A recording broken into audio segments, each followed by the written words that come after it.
Hello, everyone, and a very good morning to everyone. Welcome to the Machine Learning Workshop by ACM-VIT. And for all students to embark on this journey to AI, we have get together a speaker who will let you know about this platform and guide you through what you need to do to become the best. And also, if you have any doubts during the lecture, you can always send it on the YouTube chat or also on the WhatsApp group. We will make sure we relay it to the speaker. And also, that before leaving, please remember to fill the feedback form, which we will be providing at the end of the stream. So I would now like to invite our speaker, Mr. Ali Mustafa, to take over the session and guide us through this expedition through ML. I would like everyone to make maximum of this opportunity and ask questions, doubts, and make the best. Hello. Hello, everyone. Okay, let me share my screen and I'll get started. Yeah.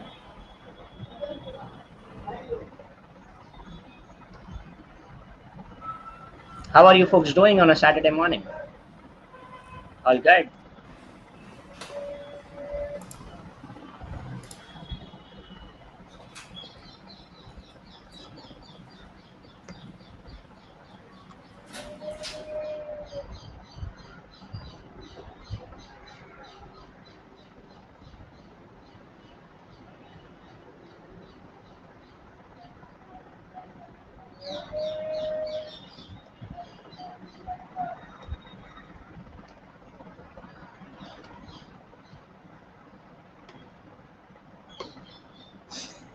Okay, so very excited. I'm excited as well.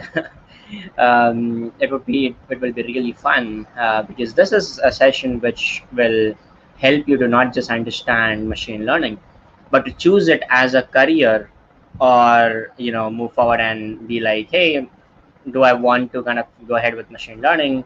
Do I want to even participate and maybe carry forward my journey, or is it not for me, or is it for someone else? So that will it will cover a lot of doubts. That is more theoretical than being practical, but I'm very kind of interactive with the audience, so I don't like to talk to myself a lot, and that's why I will be talking to you over the chat. I expect you to do the same, so you reply to me on the chat and then we can talk together, right? That would be fun, isn't it? Yeah. So I'm monitoring the chat simultaneously on my other device, which I can have a look at, and then I can respond to you folks live directly without like keeping it for later on and so on. So yeah, there I am looking at your chat. So I see very excited for the workshop, and a lot of good comments. Good morning. Okay, so let's start. The very first way of starting myself is saying hello everyone, right? And if you're from a CS background, I usually say sudo hello everyone. It is a very simple terminology. Even if you are away from the screen, I would prefer you folks to kind of wave a hand in front of you and then say hello to everyone. That would be give you some energy and would be fine as well. About myself, I am Ali Mustafa Sheikh, and I build human networks. I usually build human networks and not computer networks. Computer networks are creepy and crazy, and I don't really like them. I hope that is the same case with you folks, because networks are crazy. But human networks, on the other hand, are awesome. And I've traveled to 150 plus institutes in India, talked about machine learning, AI, and different technologies spanning across the complete landscape of India. I really love to teach, and that's why I'm associated with a lot of programs. And my very initiative, Free Code K12, where we try to provide free education to students of K12 space. These are some of the photos which I click in my session. Obviously, we are doing it, in I would say online manner. But yeah, I really love to kind of click photos, and these are selfies. You will see, you'll find a lot of students excited. Myself as well excited as well. But yeah, it is fun to click photos. We will try to click a screenshot. Let's see. Okay, so I started my journey when I was in diploma first year, and moving forward, I discovered machine learning. I started working with crowdsource community. I worked for 2 years, as an influencer for the global community, and then carried forward and presented my work at Neural IPS for Inclusive Images 2.0, and started the very first sensible user group in India, which was TFUG Mumbai. I really love the community and the spirit and machine learning as well, and that's why I'm here giving a talk about machine learning to each one of you. I also have a TEDx talk, so if you ever feel motivated or if you want to get motivated, you can watch the TEDx talk. It covers the landscape of my journey from starting to the end. So yeah, that's about myself. I don't want to talk a lot about myself, but yeah, that is something which I wanted to cover. One thing which I wanted to share with you is a very good opportunity, because everyone in the crowd is seeking to learn machine learning or deep learning and want to make a career in deep learning. And that's why there is a very good program by Intel, which is called as Intel Software Innovator Program, which will enable you to do wonderful things with the help of Intel's technologies and also their support. So if you want to become Intel Software Innovator, do reach out to me, and I will try to nominate you. I am not the program manager, but I am also one of the software innovators, and I really like to kind of bring more people into this community, because it is amazing, which enables you to make amazing projects and share it with your peers. As I can see from my other device, I'm not visible, is it? Can you please, the folks in the back end, also put me on the screen, because people looking at the screen will only be able to look at the presentation. Yeah, just keep it like that. A small window of myself there, so that people can see me drinking and drinking water, nothing else. But yeah, cool. So you might have heard this question a lot, which says, what is AI, what is ML, and what is data science? We will cover this point at the end, but yeah, remember that this is a very, very important point, which will shape your journey from start to end, about what you think about machine learning, artificial intelligence, data science, deep learning, NLP and NLG, and so many different discrete terms. And what do they really mean? And how can you make a career out of it? So do remember this. We'll come back to the slide later on and explain you literally every aspect about deep learning, machine learning, data science, and NLP. Also, this example is a very good example of explaining. So I use this example a lot, where I say that you don't need machine learning for everything.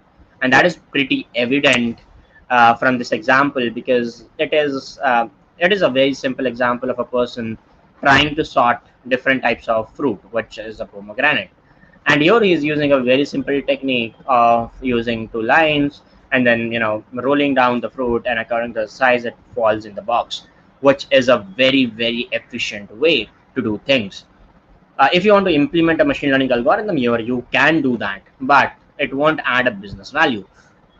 This guy would definitely not be able to afford it.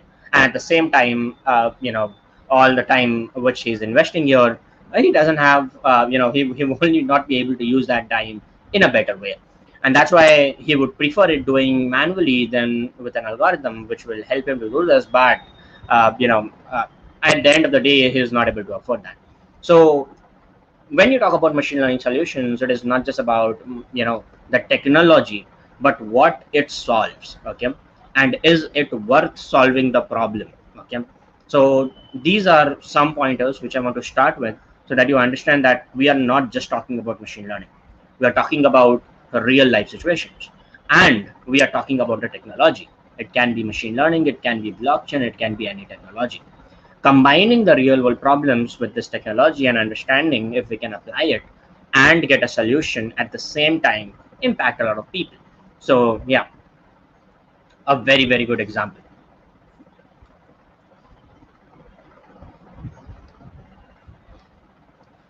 Okay, so what is machine learning? You might have heard this term literally everywhere and seen it everywhere. Machine learning, machine learning, machine learning. But what really is machine learning? You will see that a lot of people say that machine learning is new, or it is something which started a year back or a 2 year back or a 3 year back, but it has been there forever. And it started with a very small thought process about could machines learn, could machines differentiate, could we as a human beings differentiate between machines and humans? If yes, how? Right? And then if you want machines to learn, how will the machines learn?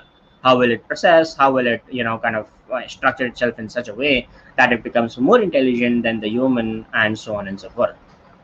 There is a lot of theory, there's a lot of things which we want to cover, and that's why I usually say this before getting practical, before getting technical. I just wanted to show the slide which says the topic is never a difficult. Any topic which is made by human beings will always be easy to learn, but it is just that if you don't understand the topic, blame the human being and not the topic, because someone on the other end of world might be explaining the same topic with a very ease and with a very clarity than what you are hearing here. So if you don't understand machine learning, at the end of the day, blame me and not machine learning that it is hard or something like that. Okay, so what is AI? What I want to do with you folks right now is to help you imagine AI in your minds. Okay, so if you think about AI, what comes to your mind? Like the very first thing which comes to your mind. Like for me, it is personally Rajinikanth. Okay, so because that is the very first thing which I kind of watched as a kid, and I was very, very fascinated by the concept, of how intelligent a robot can be. Chitti the robot. So what is your idea of artificial intelligence? What do you think? This is what you would consider as an AI. The first thing which comes to your mind. If you can write that into the chat, that would be really awesome.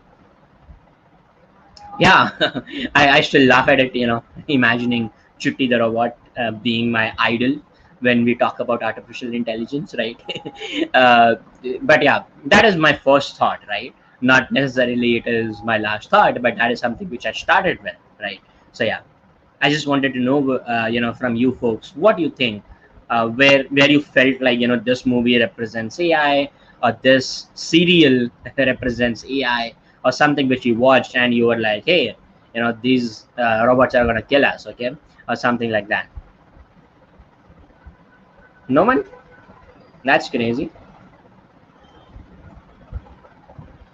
I see around 55 people here in the chat, so I want at least 10 responses. See, I don't like to talk to computers, okay? So it's basically I'm going to interact with you folks in the chat, and that's where it is going to be working. Shreya says YouTube homepage can be an example of that. No, I don't want an example. There are bunch of examples out there which people told you that this is an example of AI, or this is an example of ML. What I want is to understand from you, what is your definition of AI when you were a kid, when you didn't knew, when you had no brains, like you would go here to there, eat sand and everything like that. Okay, so yeah, something like that. So I see Terminator. Yes, a very good example. Again, that was something which I would, kind of look at. Jarvis. Yeah, very good example, Pranay. Right? Iron Man. Good. So this is where you are talking, right? In terms of, okay, this is what I saw, and this is, so for me it was Chitti the robot, right? And for me it was amazing, next level stuff, right? So this guy would actually talk. This guy would like do 10 different stuff. He would also steal the girlfriend of the scientist, and so on and so forth. And it was so awesome, right? And that is my very first idea of artificial intelligence. What is artificial intelligence, if you ask? Very simple terms. You put a human brain onto a system, not literally doing a surgery and putting a human brain onto the system, but you try to replicate what a human brain could do. and very the very you would say the major thing which the brain does is it thinks. Okay, so basically you see 10 different data points, you see fire. Okay, and you don't go and put yourself in fire. Like you won't do that. The reason for that is very simple, because that fire burns, and if you go there it will burn and you will get burns, and then no one like burns. So your brain would not allow you to go there and put yourself in fire. It will just not allow you. That's how, like, you cannot self suffocate yourself. The reason for that is because your brain activates and is like, hey, what are you doing, right? You cannot do this. Okay, and this is where the whole process we try to replicate that into a machine. We don't have a real AI right now. We won't have it in the near future, but in the distant future, I would say we might have a real artificial intelligence machine. Now, what does the real AI means? Real AI means AI which is as smart as humans in terms of emotions, in terms of thinking, in terms of doing whatever a human can do, the machine can do. Okay, it might be a robot, it might be a single computer or a quantum computer which can do what a humans can do, or do beyond what the humans can do. And that is what artificial intelligence in its true form is. Okay, you might be saying that there are a bunch of people who also say that, right, AI can be disastrous, and yes, it can be. The very good reason for that is, as humans we think not just rationally, but we think in 10 different ways, right? And it involves evil thinking as well, and that's why it is from a point of view disastrous as well. Okay, so when we talk about AI, will it take over the world? Maybe, because I don't want to give you false hopes, right? One very good example I give you is, let's say today, I have a very good smartphone. Okay, it has a camera, it has 8 gigs of RAM. Okay, and like 50 megapixels of camera, 8 gigs of RAM, then wide angle camera, nano micro lens. Okay, and then it has 5G, 4G, like literally every band on the phone. And I take that phone 100 years back. Okay, 100 years back. I take the phone 100 years back. Will they be surprised looking at it?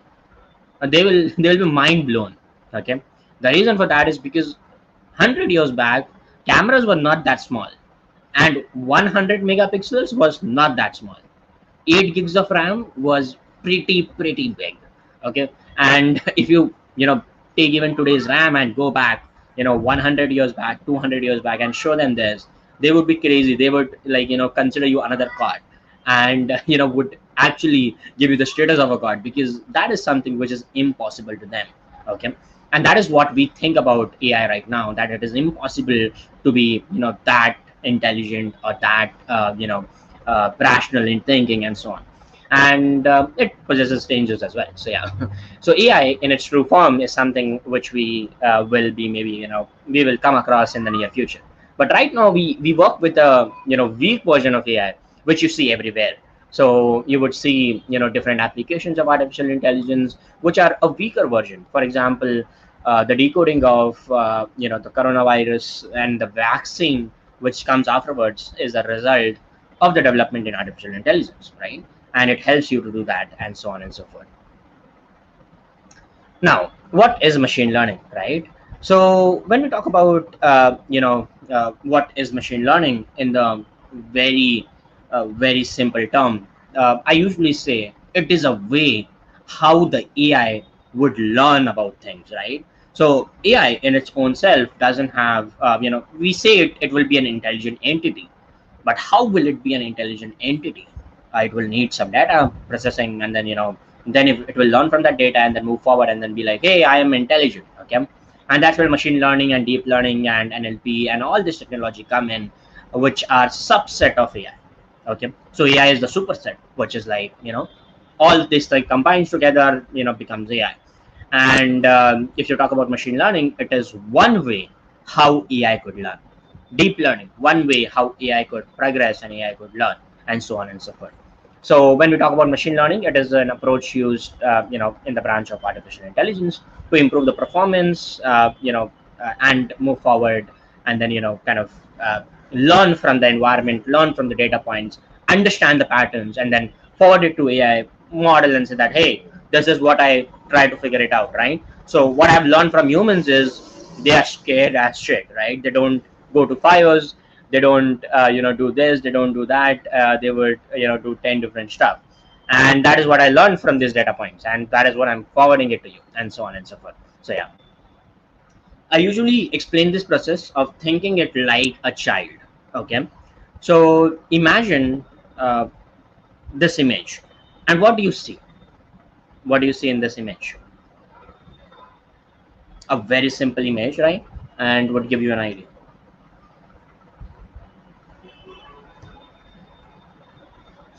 It's a baby. Obviously, it is a baby, but yeah, more than a baby. What the baby is doing? That's what my question would be. A baby who is crying, right? Crying loudly, or kind of shouting without teeth and so on. Only two teeth, okay? So yeah, but yeah, you understand, that the baby is crying. Now let's try to understand why the baby is crying. Why would a baby cry? So I see a comment from Isa which says crying for a chocolate, right? Yeah, possibility, right? Crying for a chocolate. Or what is other possibility apart from crying for a chocolate? Crying for mother, crying for attention, right? So I usually say people, child only cry for attention. Once they have the attention, they will stop kind of crying, right? Someone pulled his cheeks. Someone has a bad experience from their childhood, it seems. Okay, his or her demands are not met. Okay, demands. As a child, I don't know what my demands were, but yeah, my only demand was food and sleep. Apart from that, I don't know if there were any other demands which I had on my parents. But yeah, that is also fun, right? Yes. So when we talk about a child, right? I would say one of the reasons this child might be crying is me, because I would see a child in a subway and I would just scare the shit out of him, right? And he would just cry. So that is like one of the reasons. But how do you know that this child might be crying with these many 10, 20 reasons? And the response to that is very simple. You have seen child crying, right? And then when you ask mother why the child is crying, the mother is like, hey, he wants milk, or he wants, or she wants this, or they them wants, etc., etc., etc. And that's how you understand that this child is crying. Now let me tell you one more process which is more simpler than this, but will help you understand machine learning much in much better way. So as a child, I have learned a lot of things, and one of the things which I've learned is going to a mall, and then doing some crazy stuff. Okay, so imagine this situation: you are going to a mall, right? And then what you see is a box of chocolate. As you see the box of chocolate, you want that, and you make a very cute face, and then be like, "Hey, mom, hey, dad, I want this," right? And then the dad is like, no, or mom is like, no, right? And as a child, I don't have money, right? So what I would do is I would cry. I'd be like, hey, come on, right? I'm your child, okay? You should buy me this, like whatever, I don't know, okay? And I would start crying, okay? As a parent, they will be like, I'm still not giving that to you, so whatever you do, I'm not giving that to you. as i as a child, I don't have literally any option there. What I would do is I would sit down on the floor and I would start freaking crying, right? I would try to make sure they're embarrassed, and everyone around me sees that they're not able to give me a chocolate. And then at the end of the day, they will come, and they'll be like, okay, get up from the floor, and here is your chocolate. Okay, a very simple example. At the end of the day, I have my chocolate, and the whole process is very, very cool. As a child, I didn't really care about being embarrassed in front of people, because I was born naked, so there is no embarrassment out there. But yeah, as a child, it is very kind of intruding process. Now understand what this child is learning from this process.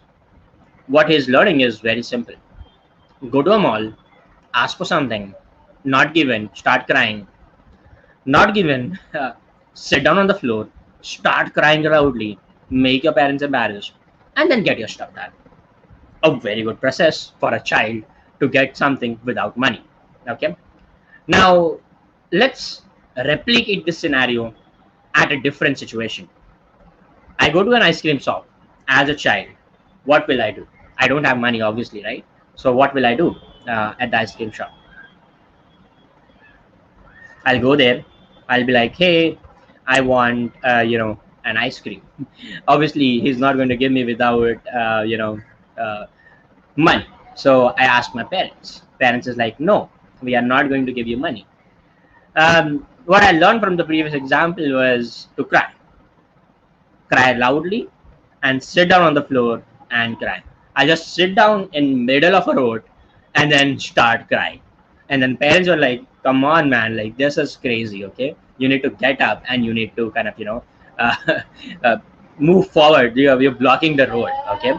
And that is something people would notice, and you will get your ice cream, and you are happy at the end of the day. As adults, it is. I asked this question, right? As a 20-year-old, my audience is right, and I'm 23. So as a 23-year-old, PS5 is very intruding. Okay, I like it, and like I want PS5. Now I know, right, from my childhood, how do I get things, right? So I've learned a process. So do you think should I go in a mall and then grab a PS5, sit down on the floor, and start crying, right? Take my dad there and be like, "Hey, dad, I won this, and I don't know how you're gonna bring me this, but I'm going to sit down on the floor and I'm going to start crying. So I don't know what you wanna do, but I won this PS5." How effective do you think should that be? Should I do that? Give me thumbs up. I'll post a video about it, maybe. But yeah, do you think that is what uh, that is what the technique would be like to get a PS5? Come on, it is PS5 after all, right? The Dremel says won't work this time. Why do you think it won't work? It worked when I was small, right? And it worked like twice. Once buying a candy and once buying an ice cream. Now it is PS5. It should work. No? No. People say no. I guess they have experimented it, and then they are saying it from their experience, saying, "Hey man, no." Yeah. Isa says, "What's yeah?" See, that's what I was trying to say. Isa, right? It is worth a shot, right? We can actually go there and try it. Maybe we can get a PS5. Okay, but it is PS5 after all. So yeah. So as adults, you see that being from Asia and being an Indian, a true Indian, right? Even if you score like a good percentage in exam, you're like, I have no son. Okay, a very typical idea of saying that, hey, this is crazy, and I don't have a son. You are, you know, less than the Sarma ji ka ladka or the Mishra ji ka ladka, and so on and so forth. Okay. And as an adult, we realize that that technique is not working. The very reason for that is people don't care if you're an adult and you're crying, right? If you're a child, that is good, but if you're an adult and you're crying, and if you're a boy, people don't care. So it is basically like whatever you do, people are not going to give you anything. Okay, and at the end of the day, you are not going to get what you want. But imagine the process. Okay, so the whole process here is observation. As a child, I observed that my parents would be, would really be like, hey, we are good parents, right, in front of people. And at that point, if I did create a mess, they would just clear it up for me because they are good parents, right? And the whole process is that I learned that, hey, I do a mess and then they will clear it. And then, I want something, they will go and buy me, and so on and so forth. But as I grew up in parts and, parts, I realized that, hey, this rule doesn't work every single time. Okay. So I would share a very good experience. So after that ice cream scene, I did that scene one more time when I was there, at a mall, and I was like around 10 years old, and then I saw a robot, like, that robot which was a car, and then it turns into a robot, right? A very good toy. And I would go there, I would grab it and just sit down on the floor and cry.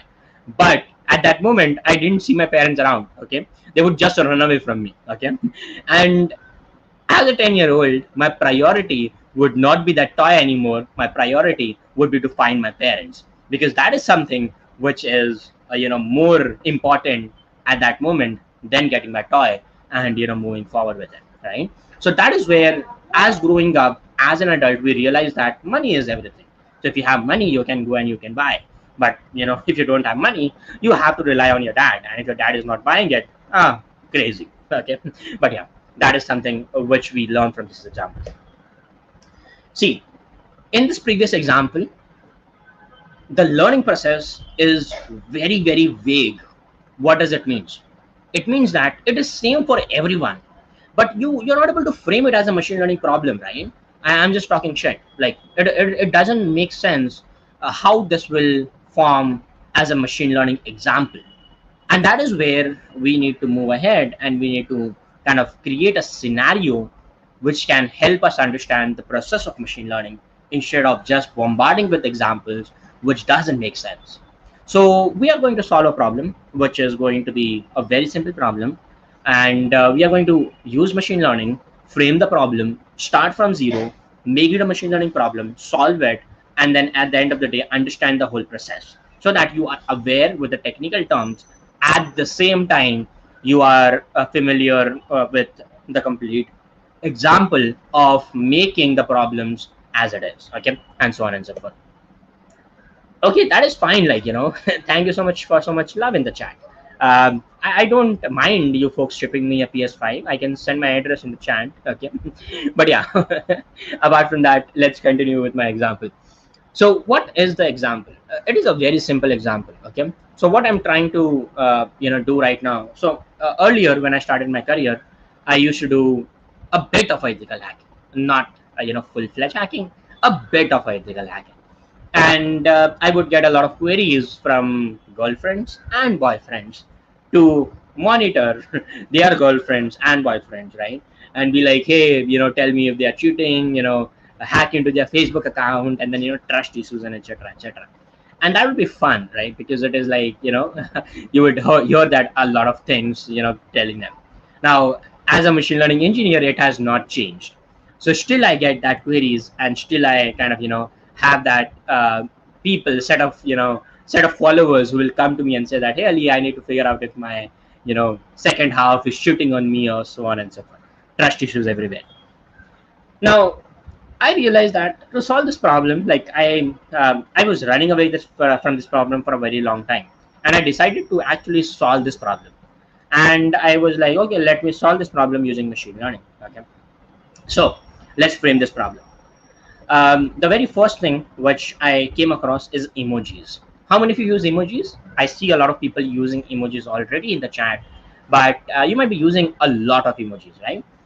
And in the data set, when I talk about the complete emoji set, there are around 3,200 emojis around, okay, which are different for different. Instagram has its own emoji set, WhatsApp has its own emoji set. Everyone literally have their own emoji set, but you will find this common emojis literally everywhere, okay.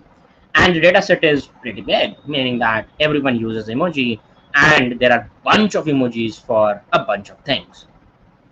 So the problem which I'm trying to solve is to identify if they are cheating or not. And for that, I'm framing the problem. Okay.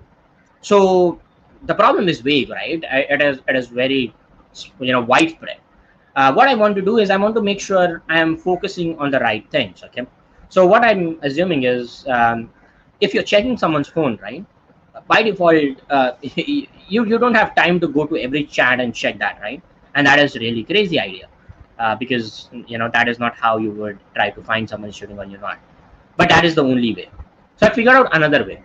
Another way is your recent emojis, right? So everyone uses emojis, right? And you might not know this, but whatever emojis you use, you have a section of recent emojis which you have used yesterday, okay, or which you use frequently in your conversation. Now, if you are in a relationship and last night you were texting, okay, to your loved one, right, with some emojis which are there in the data set, right, and kind of chatting, right, and doing fun. But so here is the complete scenario, right? So but the other half, your boyfriend or your girlfriend, was not chatting to you, and they were not using that emojis, okay. So what we do is we look at the recent emojis. We try to understand if this is same or matching with the one whom we are talking about, and then we try to match the features and understand if these emojis were used by these people or not. And if you are not using that emojis, meaning that someone else was using that emoji, and you need to figure out who your second half is selling vegetables to. Okay, a very good example.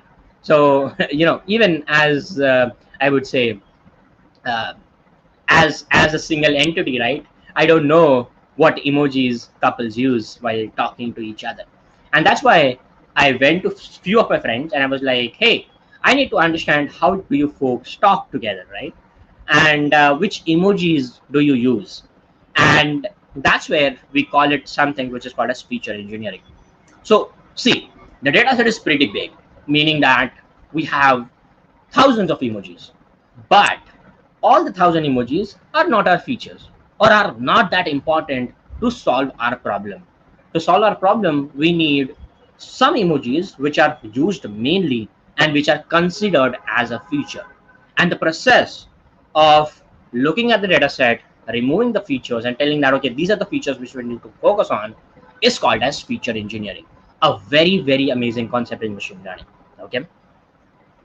Now that you want to identify feature, right? So I went to 10 people and I was like, hey, can you tell me what emojis do you use? So people highlighted some of the emojis which are highlighted on the screen. Then I went to few more people and asked them which emojis do they use, and I got this in the response. Now they also told me few more emojis, but to maintain the sanity of this seminar, I would not want to highlight them. But yeah, you know it, right? They are fruits and vegetables. But yeah, as a teenager, I hope you relate with this example. Okay, so multiple features out there. Okay, and it is something which you might be seeing a lot, common in couples. Like it was almost common in all the couples which they were using this set of emojis. Okay, let's frame the problem. Framing the problem is very simple. We need to understand what is the feature. Feature here is the emojis which we are collecting from these individuals, and we name it in a variable called as X. That is also awesome because then X is related to X, right? And don't cry, people in the chat. Okay, it is fine. I can forward you tissues. Okay, but yeah. So in technical terms, we refer that to an X meaning a variable X, right? You can see it here, and we refer to all the features as X. There are multiple features. What we do is xn, meaning x1, x2, x3, xn, where n represents the number of features, right? And then there is an output. Output is y. What is y? Y is the outcome. Okay, in very simple terms, it would be couple or not couple, or it would be friend zone, right? So that is one more category which I totally forgot, which I'm assuming 50 of my live audiences, from that around 40 will have this problem of being a very simple friend zone or brother zone or sister zone and so on and so forth. So yeah, why is, but we have only two categories. Okay, I'll make a model for you folks in the next session. Okay, so couple or not couple, or shooting or not shooting, or something similar like that, right? So we have our X ready, which is the features, Y ready, which is the couple.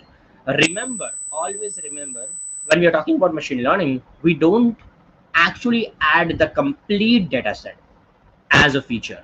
The reason for that is we want to make sure that the features which you're passing are relevant to the outcome so that we get a proper outcome. And that is what we are trying to understand. Okay. So once we have the problem ready, once we have the input and the output ready, everything is structured, there is a process which is called as training the machine learning model. And I'll share a small game with you to make you understand the whole process. Okay, so this is a set of emojis which represents a movie. Which movie is this?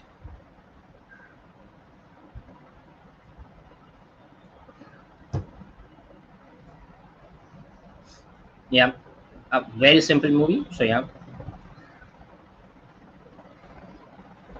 I see people saying Nija, Soham is Nija, then Nija. Anyone else would like to guess anything else? Like, or everyone is with Nija?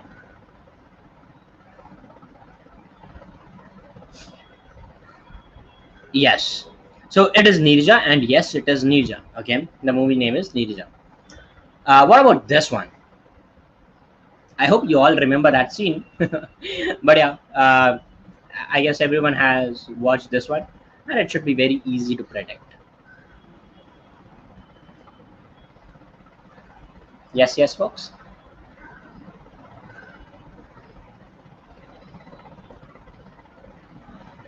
So we see Titanic. Okay. Uh, Everyone says Titanic. That is good. What about this one? A very good movie, and I would say one of the best ones.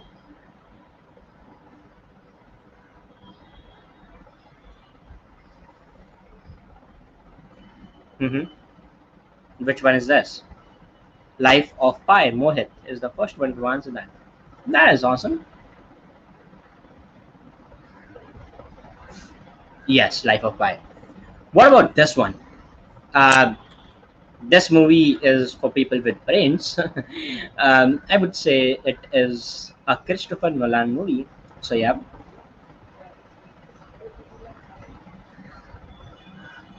a very good movie for people who understand it.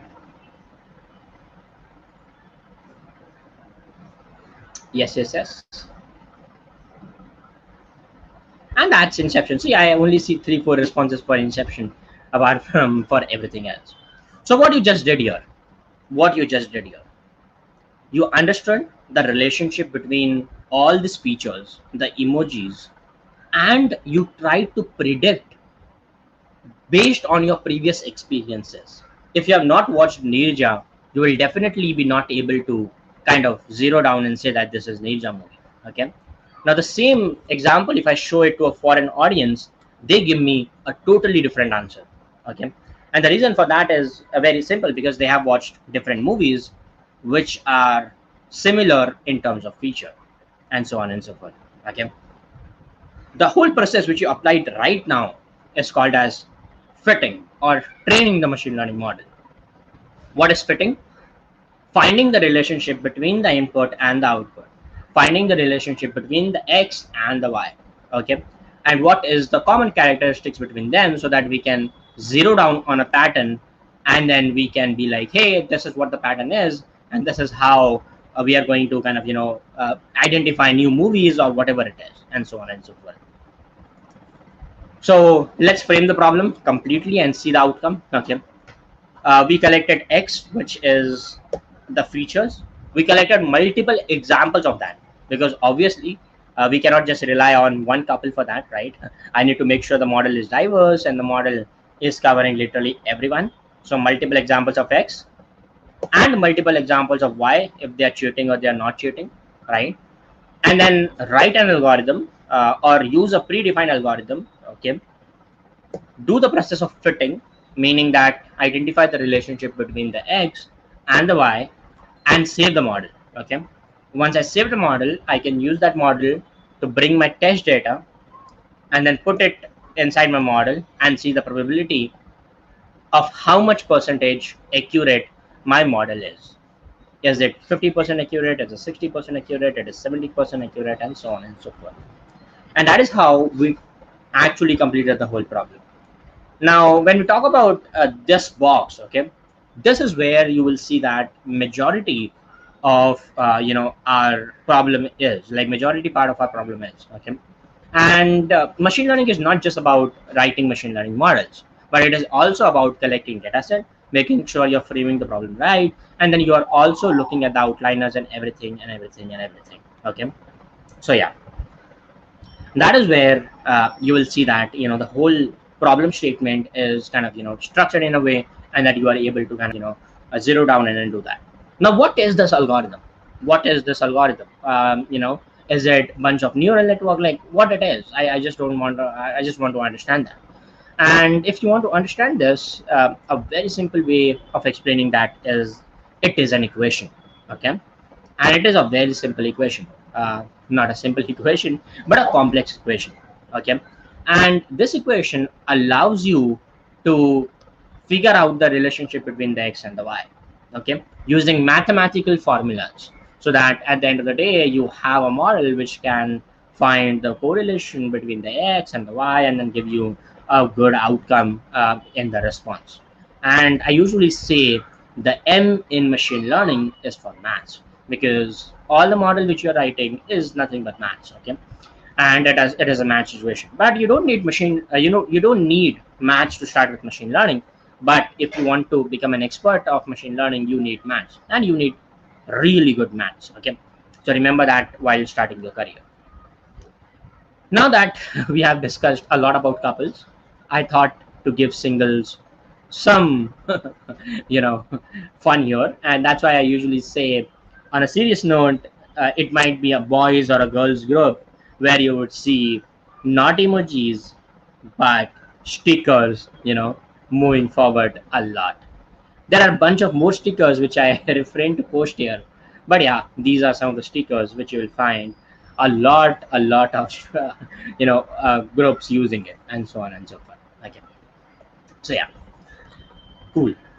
Now that we have a better understanding of what machine learning is, how to frame a problem, how to solve that problem, which algorithm to select, and so on and so forth. See, we haven't even discussed the types of machine learning problems, okay. There are multiple types, there is so much more to discuss, but we have less time, and that's why I'm going to kind of give you an idea about what is AI for business. How do you make money out of this thing, right? Now, from couples, I do make a lot of money from this model, right? But from singles, I cannot make money, so I need to make something for singles as well really soon. But yeah, that is something which is like main part of learning a technology. Are you able to make profit out of it, or is a business which you're working for can make a model for you, and so on and so forth, okay. Which is basically, so we have a term here which is called as ROI. In simple terms, ROI means return on investment. So if I'm giving you $1,000, I'm expecting 12. So let's keep it in rupees. Let's have, I'm giving you 10,000 rupees. I want 12,000 rupees as a return, 2,000 extra. Okay, and this is where the business sense, the return on investment comes, where I invested 10,000 rupees and I got 12,000 in return. So my ROI is 2,000. Okay, very simple. Okay, in short, it is 20% of my investment. So the very first thing you need to understand is different types of data types which gets involved while making a machine learning problem. We talk about three different data types: structured, unstructured, and semi-structured.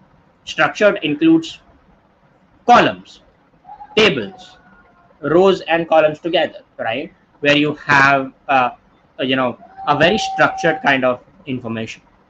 Um, Good examples could be stock market shares, right? The details of that, your details, whatever it is, and so on and so forth. Then comes unstructured data, which is basically image, audio, video, textual data. Comes semi-structured data, which is like XML, JSON, and so on and so forth. Okay. And when we talk about all these data types, before we move forward, I need to give you this idea about different types of machine learning problems, which you will be able to kind of look at. So machine learning is divided into three major fields: supervised, unsupervised, and reinforcement learning. What is supervised machine learning? So I hope everyone knows what is X. What is X? X is the feature, the input. What is Y? Y is the outcome.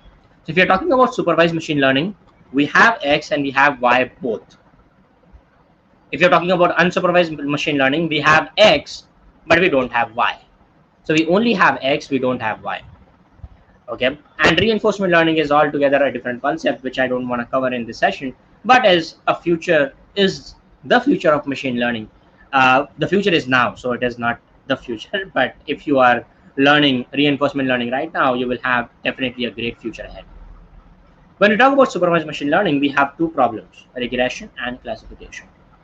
Regression and classification, they both are dependent on the Y, meaning if the Y is continuous, it is a problem of regression. If the Y is discrete, it is the problem of classification. For example, as our previous example of couple, not couple, is not a regression example, but a classification example. And the reason for that is it has only two classes. It is discrete in nature. What would be a good example of regression? A good example of regression would be temperature, prices, and so on and so forth. Meaning that you can actually go out there and you can kind of predict something which is continuous in nature, which is not discrete in nature, and so on and so forth. Okay, so that's about. Oh, my battery is running low. Just give me a second. I'll attach my charger, and just give me a moment.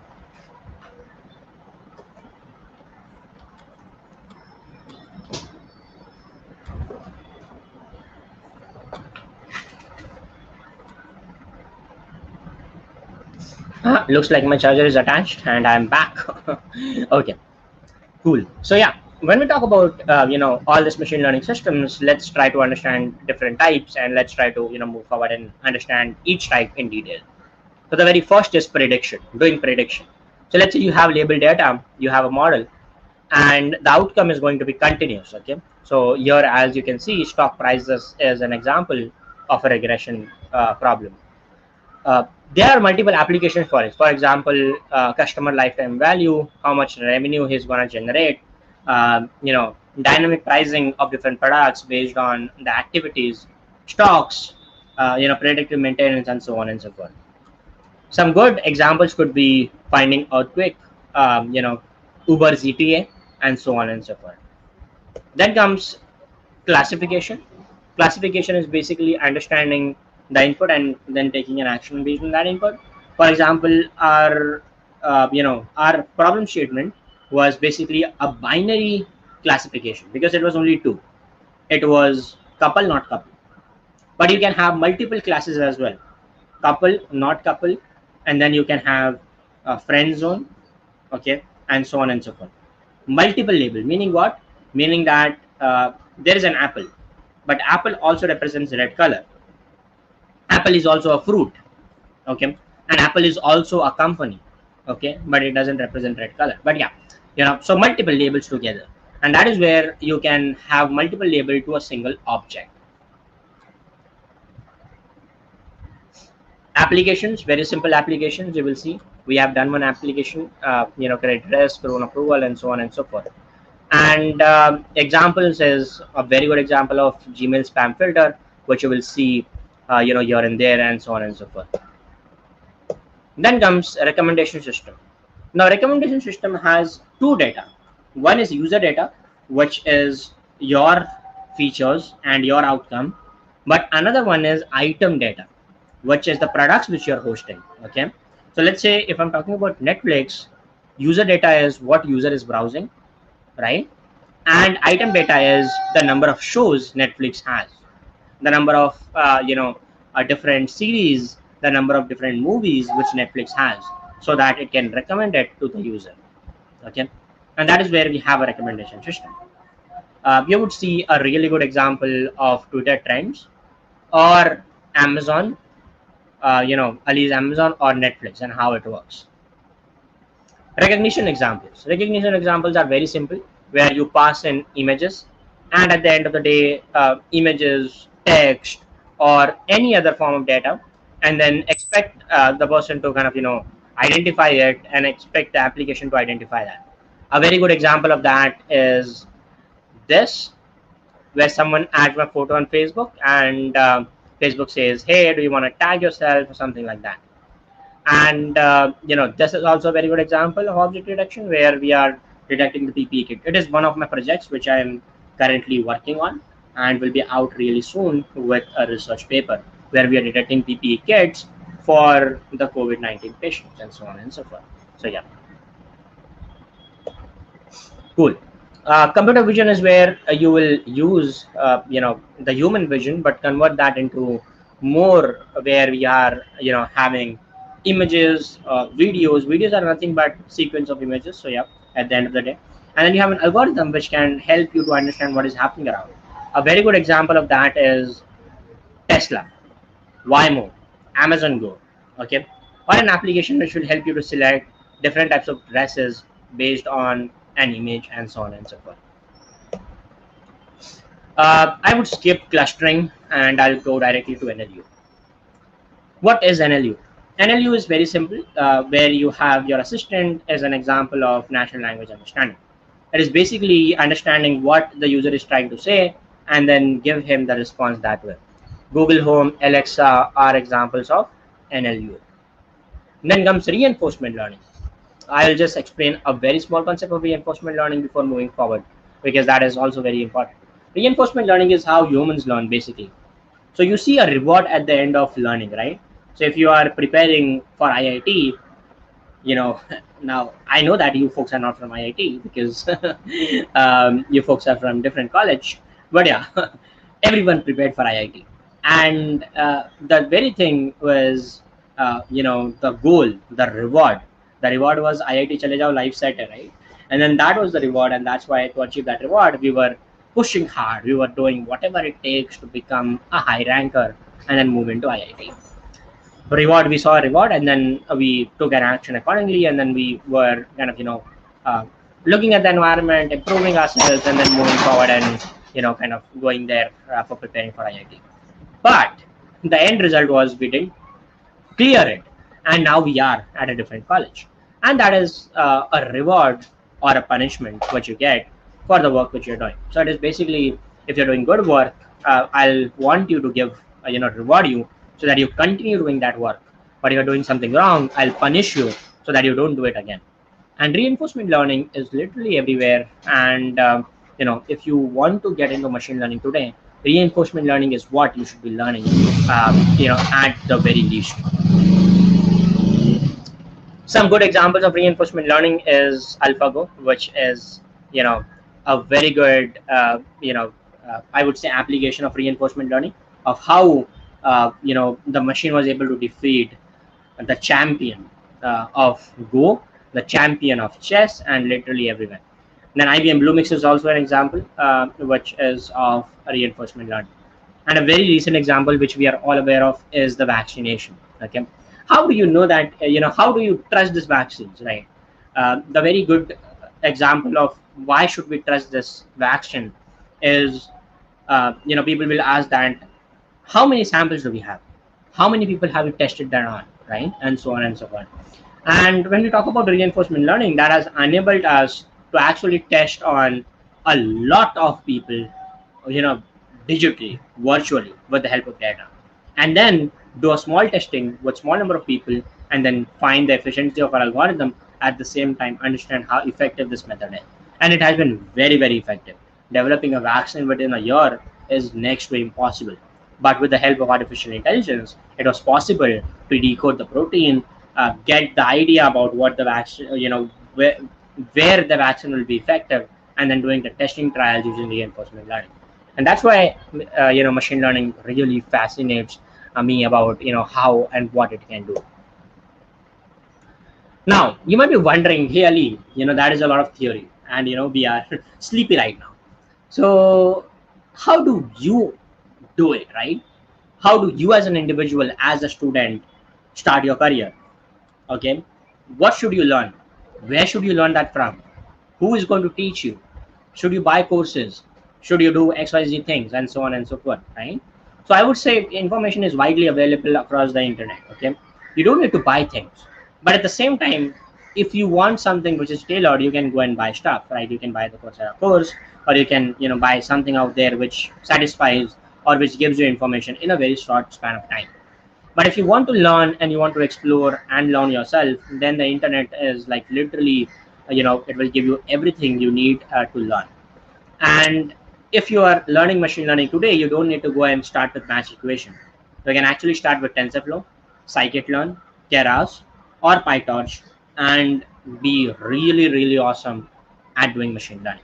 You just need to learn these libraries and get started. And then moving forward, you can obviously improve and become more comfortable in machine learning and deep learning. For our topic, we are going to discuss TensorFlow, and Keras is nothing now but a part of TensorFlow. So yeah, and they both are same. And interestingly, the developer of Theano is also one of the core team members of TensorFlow, and that's why Theano and TensorFlow, they both are, very much, uh, I would say it is almost same. Okay, but PyTorch is developed by Facebook, and it is also awesome, used by a lot of researchers. A very awesome library. TensorFlow developed by Google, used internally by Google, and used by a lot of people as well. A very popular library, I would say.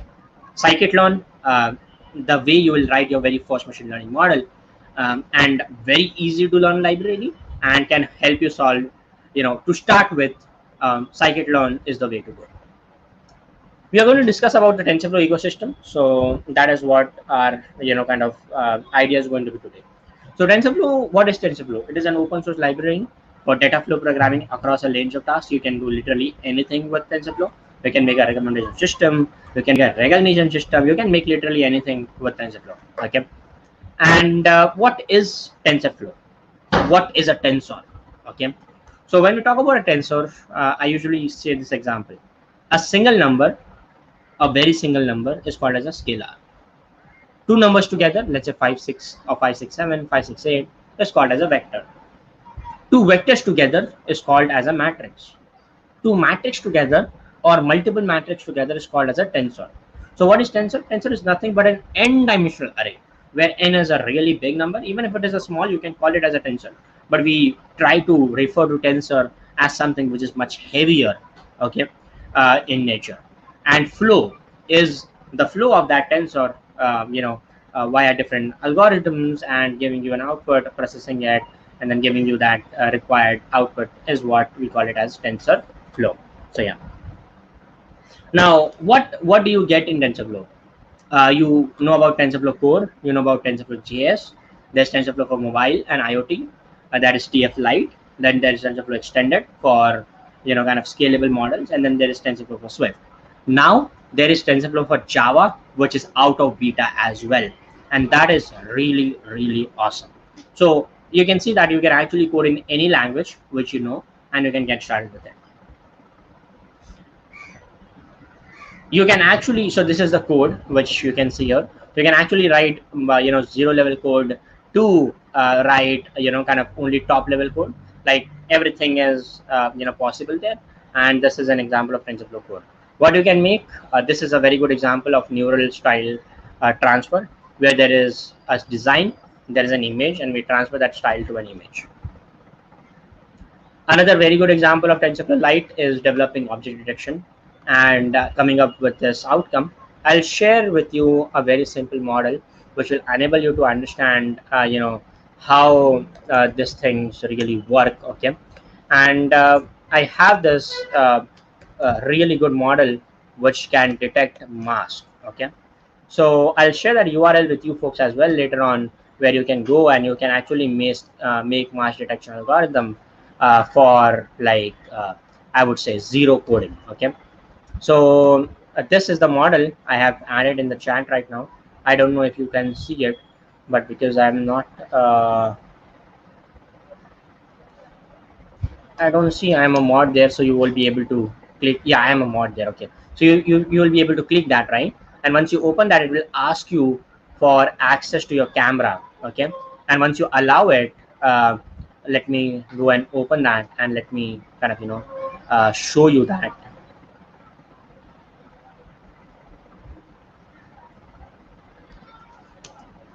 So see, this is how it will look like, and it is a mask detection model, and it just takes few. So I want to use snap camera. Okay, my camera is already used by some other entity, which is my camera on the YouTube. So that's why it is not giving me. It is giving me that black screen. But give me a moment.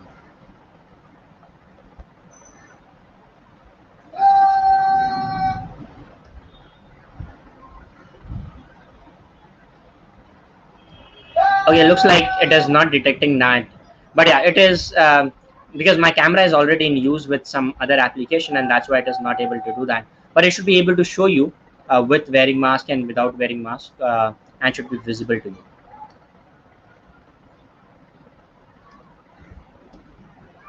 Let me use my HD wide angle camera, which is like this, and you can see it says not wearing a mask, and then I'll grab a mask and I'll try to wear it, and it will say it says wearing a mask. Okay, so that is something which is a very good example of what you can make without even writing a single line of code. Okay, and that is something which is interesting. You can also make that in your mobile phone as well. Okay, I'll share that URL at the end so that you can go ahead and you can kind of make that system for yourself as well. So this is what you can actually do, and you can actually deploy that on a web as well. So we have made this using Teachable Machine, and I'll show you an example as well, which will be very intuitive.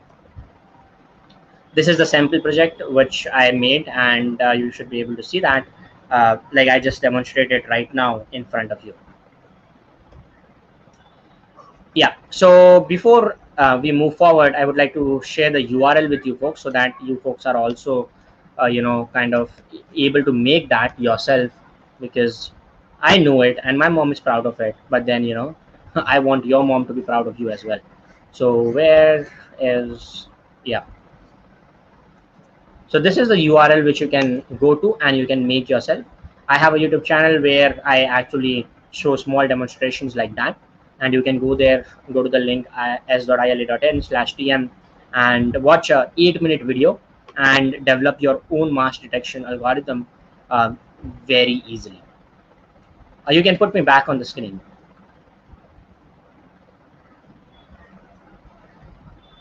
Yeah, looks good. Okay, so before we move forward and we end a session, I need to kind of tell you one thing is, always remember problem solving is greater than technology. Any technology you use it, problem solving always comes first, and you should solve problems and not kind of put technology on top of that. So remember that problem solving should always be greater concern than using the technology. This is an example of Jan Liken doing identifying handwritten digits. Can someone imagine which year this is? By looking at the image, can someone tell me which year this is? Yes, anyone? Just give me a guess, a random guess.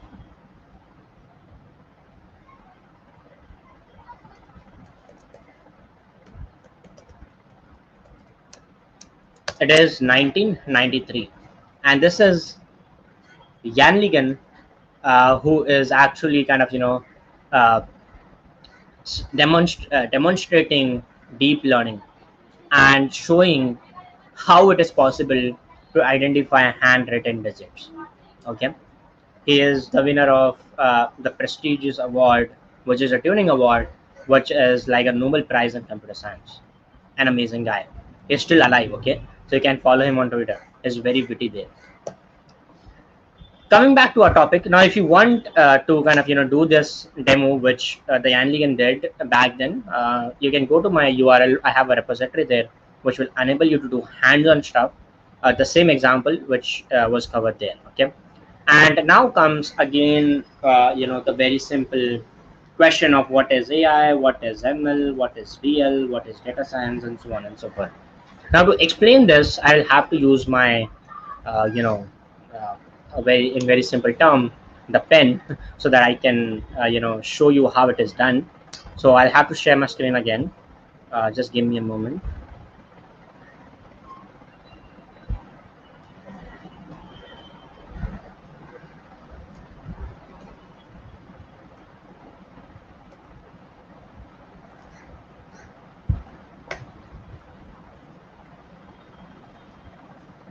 Okay, so when we talk about can you please bring my screen back? Okay, yeah, looks good. Okay, so when I talk about AI, ML, and DL, let me draw it for you folks, and then you can go ahead and kind of talk about it. When I talk about AI is the superset, as I told you earlier as well. So you should be drawing a big circle, okay, which is the superset. Okay, the main thing about the main circle is of artificial intelligence. Then comes the smaller circle, which is of machine learning, which is what we were learning till now, which is a technique in the AI ecosystem which will help us to make an AI system. Then comes a very better technique than machine learning, which is deep learning, which we can do using TensorFlow and different libraries, which is way more, I would say, interesting than machine learning. So in machine learning, the better thing is you know what you're doing, you know what your algorithm is doing. It is very much explainable. But in deep learning, you don't know. It is more like it is a black box. You can definitely interpret it, but not that much. Okay, you cannot find a reasoning behind it, and that's why deep learning models are also sometimes called as black box models, because we don't know what's happening inside, but it is giving us better outcome. Then comes NLP. NLP is basically it uses literally both the things, which is ML and DL, and is also part of its own library, which you can use to achieve NLP. And it is also the part of AI because it is together. They both, they all are together. And then comes data science, which is basically, I would say, uh, it is more towards understanding, the whole thing in terms of ML, NLP, DL, and making models on high level basis. Okay, so as a machine learning engineer, you will be working hardcore on algorithm. As a deep learning engineer, you'll be working hardcore on algorithm. As an NLP, you'll be working hardcore on different NLP techniques, like for example NLG, which is natural language generation. What does it mean? It means for generating text, like Shakespeare, right? He's dead, but we have all the poems which he has written, all the things which he has written, so we can use that and we can generate like he was alive, and so on and so forth. So as an individual engineer, you would be kind of focusing on individual technologies, but as a data scientist, as a data scientist, you will be focusing literally on any given technology, and you will be not actually going in deep to each one of them, but you will be looking at them, using tools, and trying to drive the insights which you want. Then there is another role which is basically called as data analyst. Okay, so it is called as DA majorly, which is called as data analyst. What do data analysts do? Data analyst role not just helps you to kind of it is basically also using the same tools, right? But you are using high level tools like Google Analytics. Okay, then there is Tabular, and then there is all these tools which will help you to understand the patterns without writing a single line of code, but understanding what the patterns are there in the data, and you need a stats degree for that. Okay, and so on and so forth. So like this is how you will see different kinds of roles which are available and which you can go to and identify. Cool. So that was about this. Let me stop sharing my screen because I don't want to keep that looping in, right? And then I'll reshare my screen again. Cool. Awesome. So I usually get this question from people saying that, hey, Ali, we will be jobless in the near future. And I usually say you should actually thank yourself that you are alive today, right? So it is basically you are alive today, even after a pandemic.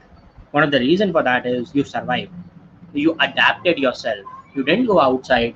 You didn't, kind of go in crowded places and get yourself infected and then died, right?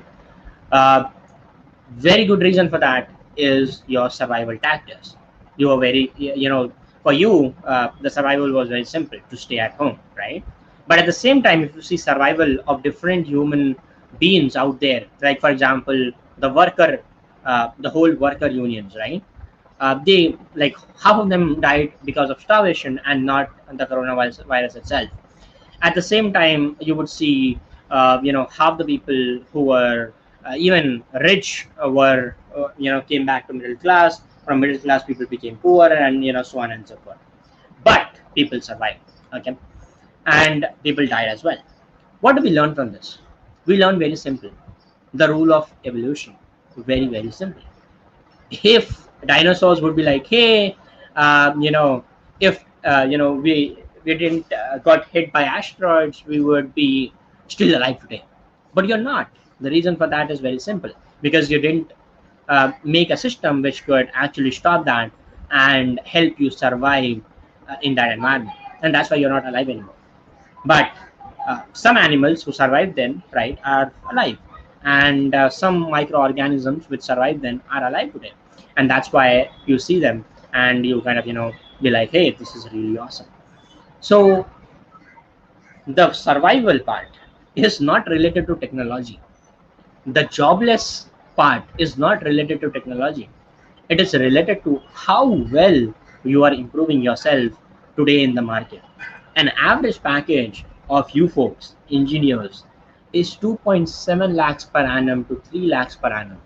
You know how much that is? That is the amount which a chaiwala earns in 30 days without even investing 10,000 rupees and working for 4 hours a day. And you engineers would be working like 10 hours a day, no weekends off. If you want an off, you need to go through 10 different processes and so on and so forth. And you're making less money than that chaiwala. Okay. The reason for that is you have not upgraded yourself uh, in with the scenario, and you are just going with the crowd, and you're not learning extra things. And that is applicable to literally every profession out there. Tomorrow, if we have machines which can do better, which can drive better than humans, humans do accidents on road, man. Like, I think thrice before sitting with someone in a car or on a bike, because I don't want to die in an accident. Okay. And it is very simple, because humans make errors, and that errors results in car accidents, which is very well done. So if a machine can do this task really well than human beings, I would prefer keeping a machine than a human being. Okay. And it is very simple, like everyone will prefer that, right? But remember that it is not about the jobs. It is very simple. It is about how well you are kind of developing yourself and moving forward. Okay. 100 years back, if people think that inventing phones would result in people not sending it letters, we would never see this innovation of mobile phone. People would imagine that cameras are only meant for big cameras, right? They're not meant in mobile phone. We would not see smartphones having 100 megapixels of camera, right? That is really crazy. But does that eradicate the job of people who own cameras? No. Okay. But at a greater extent, people who are clicking bad photos, they are replaced by this mobile device which can click good photos, and so on and so forth. So at the end of the day, I usually say survival is you as a human being, trying to understand if you're worth it for the job or you're upgrading for the job. If you're not, be sure that you're going to lose your job in the near future. It will not be because of AI. It will be because of you yourself. And I usually say this, right? We are smart. We are damn smart, right? And that's why we are kind of making systems like AutoML. We are making systems where we don't even need you know um, uh, uh, like systems like we don't even need humans at a point where we actually make systems which are smarter than humans. Okay. And we will be making that forever. Like, it is not like today tomorrow. We'll be making that systems literally every now and then. Okay. And that will obviously lose your job as a data scientist as well in the near future. So remember that even if you're a data scientist, it is not like you will get away from this dilemma of getting out of job, because even as a data scientist, your job will be at stake. You'll be wondering what kind of roles description would you find for a machine learning engineer. PhD in maths, stats, operation research, knowledge of R, SQL, modern machine learning techniques. BS or MS in computer science, 1 to 5 years of experience in software development, exposure to computer vision, NLP, etc. is a plus. BS, MS in computer science, 3 more years building production machine learning systems and efficient code. Experience with big data is a plus. What do we see common in this descriptions? Very simple. They need either a PhD or either a master's. They don't need bachelor's. Okay. And if they need a bachelor's, so most of the jobs for machine learning engineers are not for bachelor's. They are basically for masters. unless you are very very good at it, which is exception, which I'm not considering because 99% of my audience is average. So I usually consider the average scenario. So if you're an average audience, then you need to make sure that you are doing at least masters, or you are doing at least masters, or you're doing a PhD to get yourself a job. And this is a very good description. Read the description and tell me, what is the role of this job? What do you think is the role of this job?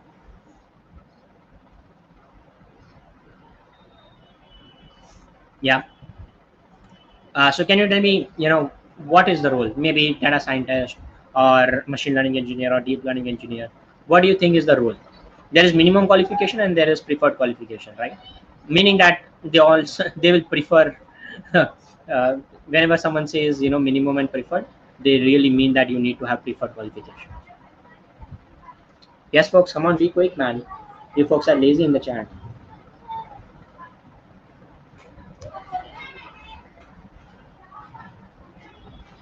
Yes, yes, yes. ML engineer, machine learning, no. The answer is wrong.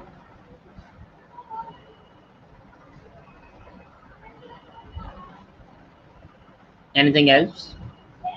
This is a sales job. Which job is this? This is a sales job. Okay, solutions sales job.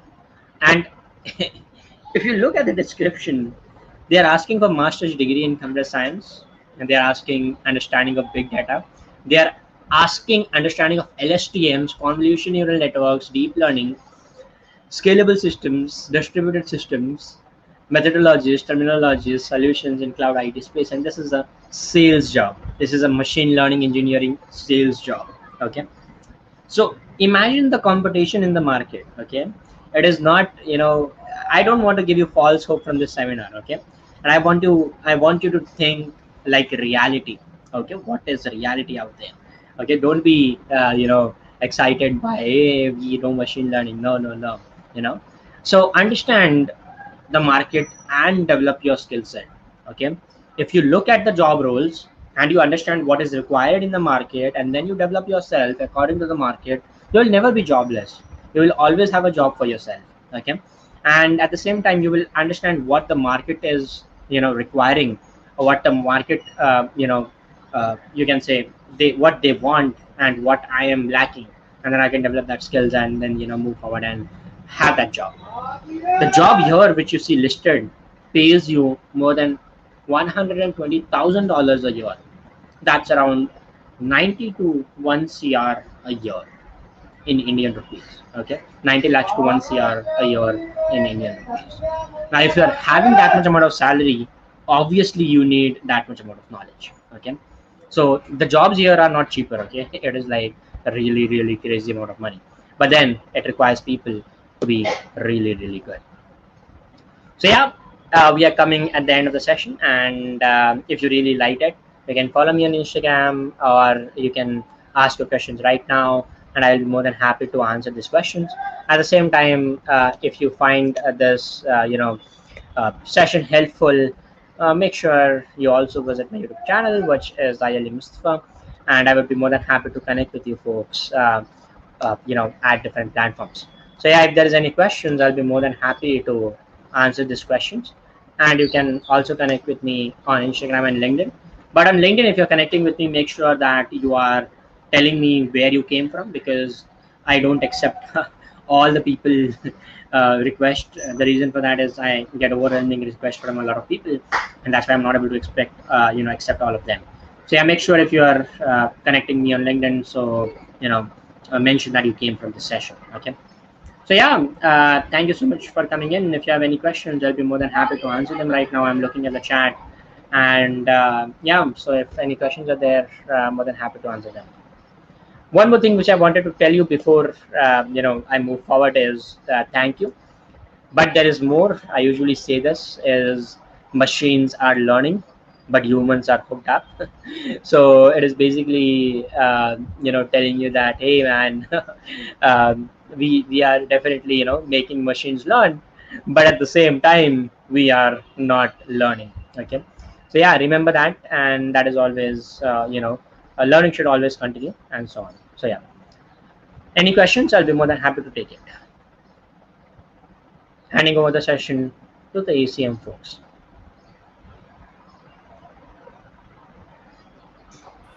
Thank you as well, sir. We can take some questions and then we can wrap it up. Sure thing. One more opportunity which I would share with you is about Postman, about APIs. So usually we deploy the models, in a format of APIs. I'll share a GitHub repository where I have covered machine learning in 90 minutes. Okay, so it is called as ML90, which is a really good repository, and where we make a machine learning model, deploy that to the server, and then everything in 90 minutes. Okay, it also has a very good video which you can actually have a look at it, and then you can learn it. It is completely hands-on, no theory there. So yeah, make sure you go and you learn there.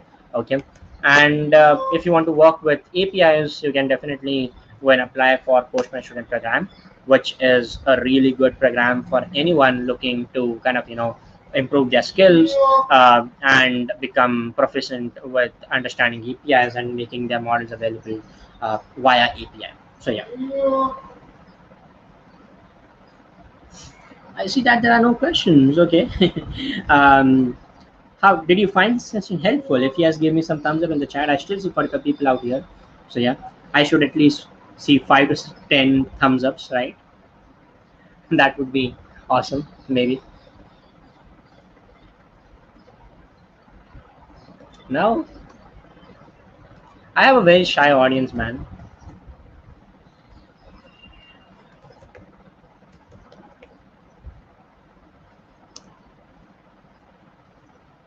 Okay, I see Dramil, Mohit giving me thumbs up. So that's a good one.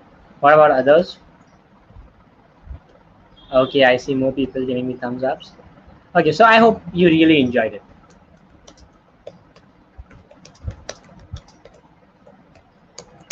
Thank you so much for coming in. Sir, there was a question like, how do you study ML while studying programming?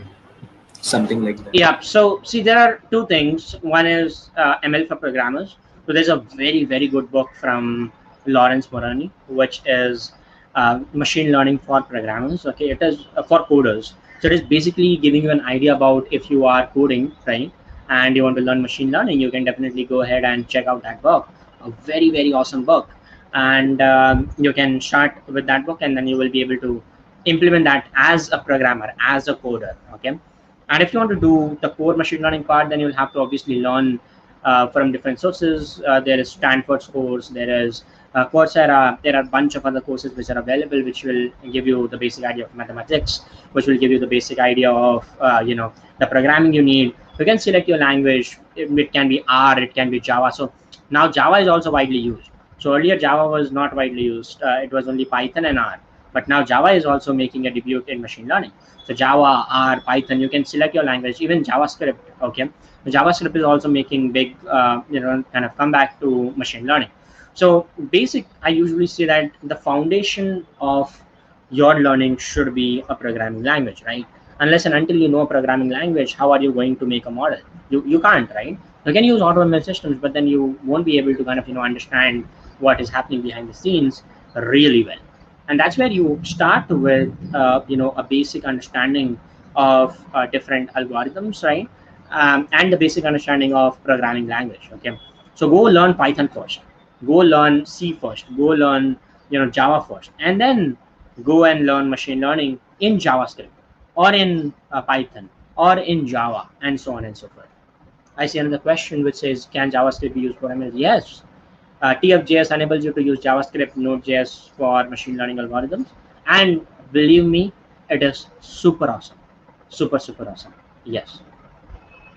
Because the model can run on your browser and you don't need any installation. You don't need anything. It will run on your browser. How cool is that?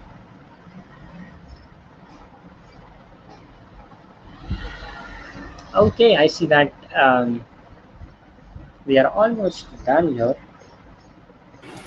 There was another question that which is there a specific course or something that one should take up for? So there's a specialization in Coursera, which is machine learning specialization. So there is TensorFlow specialization as well, which is basically more towards understanding TensorFlow ecosystem. Now remember, you need to choose an ecosystem. That is very important. Either you choose PyTorch, either you choose TensorFlow, either you choose scikit-learn. You need to choose an ecosystem. That is very important, because that will enable you to kind of understand what are you what is where are you heading towards. Okay, and it will also give you some concrete projects to make and move forward with. Okay, and if you're interested in TensorFlow, you can go with the Udacity course, which is also awesome, or you can go with the Coursera course. Udacity has TensorFlow 2.0 course, which is really awesome. It is free of cost. Coursera also has the specialization TensorFlow in practice, okay, which is a really good course, a combination of 4 to 5 courses, where you will learn about literally every single technology, and it is free. So you can audit it for free of cost. You can watch the videos, but if you want to do practical and get hands-on insight, then you can buy that course or apply for financial aid, which will be available to you. So yeah. That's perfect, sir. Thanks a lot. Thank you There's so a much.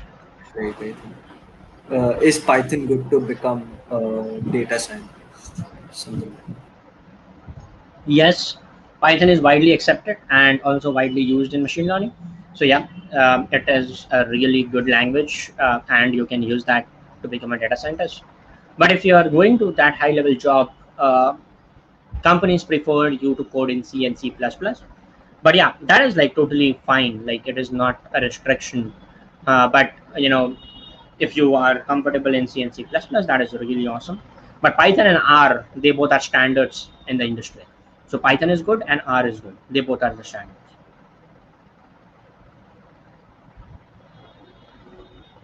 I would just like everyone in the chat to just fill the feedback form, as that will tell us and let us send you the certificates for the session. And thanks a lot, sir, for the amazing session.